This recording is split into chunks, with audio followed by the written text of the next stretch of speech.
All right, dude. If I had to explain inspiration, this is how I would do it. It's pure, unadulterated creation, right? It's like capturing lightning in a fucking bottle.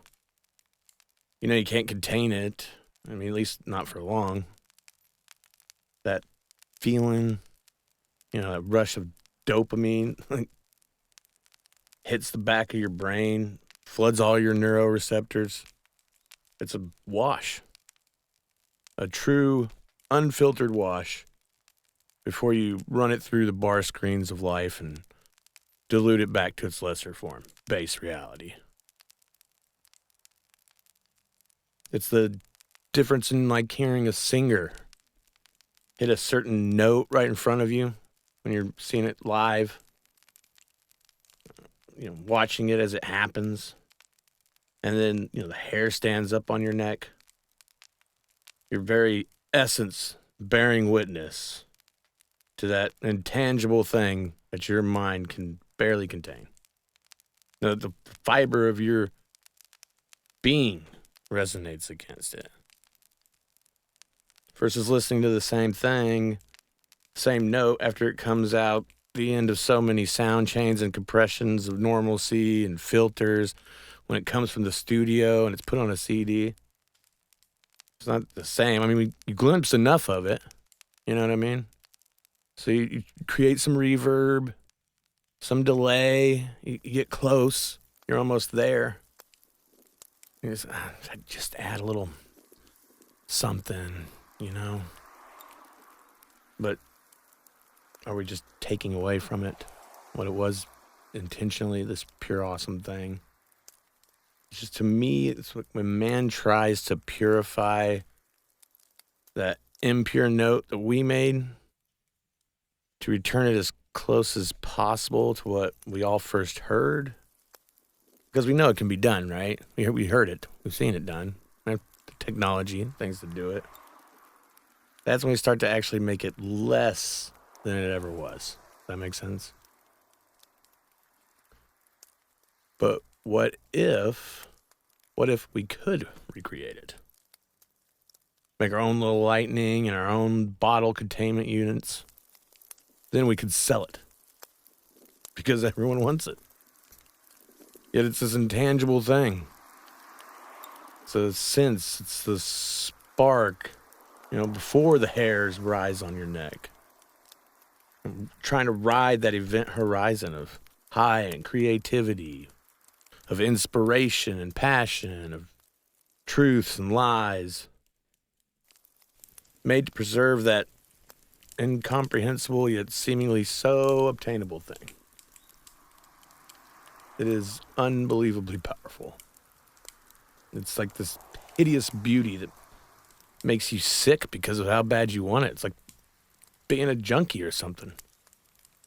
You want to capture it so badly. Play with it, man. Experiment around with it. Twist it to something new. Something that you help make. You don't do it because you hate it. You do it because you're just touching a little bit of divinity there, man.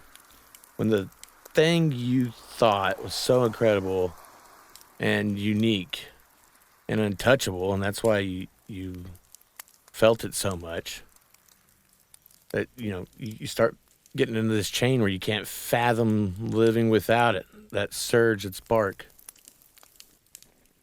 And then it starts to lose its weight and brevity. It's perfection. It's lessened. It's like you're low on a drug. That's all I could compare it to. It keeps coming back to that. Then you realize you've taken what was already untouchable and perfect and smudged it with your fingerprints, your greasy, mayo-covered fingerprints of man, and put our human paint all over it, and understanding and ideas, tried to add to it. Again, not because we hated it,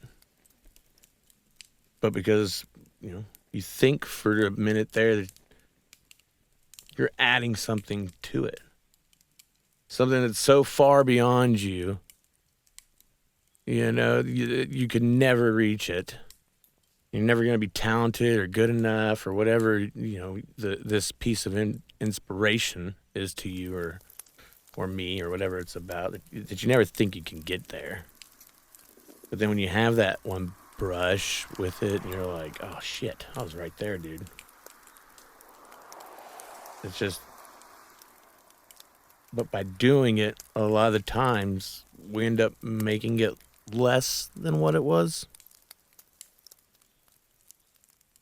By merging with it, it's not clean, true, pure, like it started. It's more like, I don't know, man. It's more like you or me.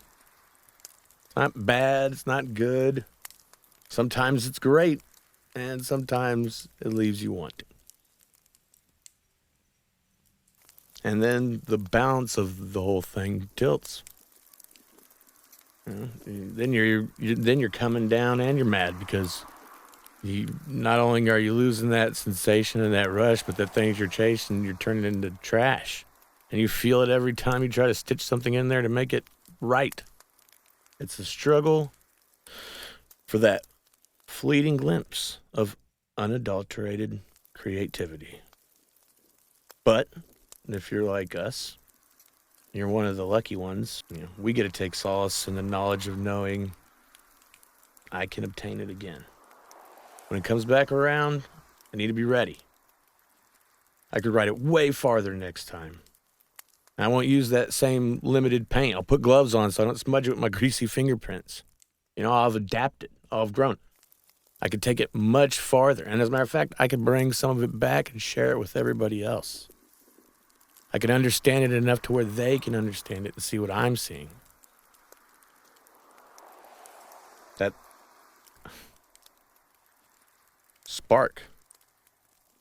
And when they do, dude, they'll all go, what the fuck? At least that's what I think is going to happen. But